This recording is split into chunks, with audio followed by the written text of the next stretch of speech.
İmam Baqir İslamın rəvayətindədir. Buyurur ki, Əməvilər, xüsusən Muaviyə, müsəlman ümmətinə tövhidi öyrətdi, şirk öyrətmədi. Yəni, Allah pərəstliyi öyrədirdi, cəmaat bilirlər Allaha necə istahiş edəcək. Amma Allaha şərik qoşmaq nədir, dinə zid, təfəkkür nədir, onu öyrətmirdi ki, özü istədiyi vaxt o təfəkkürü din adıyla yaya bilsin. Yəni, düşmənşünaslıq öyrənməyə qoymurdu cəmaatı. Çünki özü bir nömrəli düşmən olacaqdı. İnsanlar başa düşsəydilər, İslamın dostu kimdir, düşməni kimdir? Əgər o kriteriyalar, o meyyarlar öyrədilsəydi, avtomatik görəcəkdilər ki, düşmən Muaviyyədir. Ona görə onu qoymurdu öyrətməyə.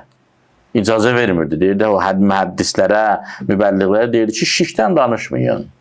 Digər tərəfdə də şirk ona sərf edirdi. Mən bilirsiniz ya yox, yəqin ki bilərsiniz siz.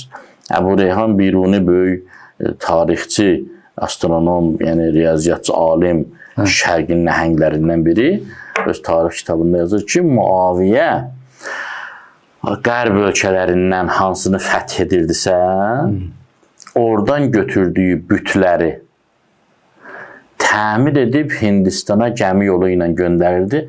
Bütdən külli miqdarda pul qazanırdı. Büt satışından. Yəni, mən bir dəfə bir türk tarixçidən eşitdim ki, Muaviyyənin təriflərində dedi ki, Muaviyyə o İslam xəlifəsi idi ki, ilk dəfə İslam tarixində hərbi dəniz donanmasını yaratdı. Yaratdı, düzdür, amma niyə? O donanma ilə haranı İslam'a gətirdi? Əksinə, o donanma ilə Hindistana büt satırdı və büt satışından küllü miqdarda pul qazanırdı.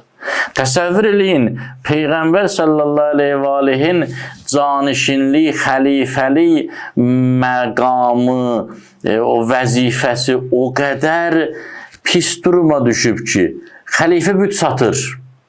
Xəlifə büt satır, təsəvvür edin. Ona görə şirkin xalq tərəfindən mənimsənilməsi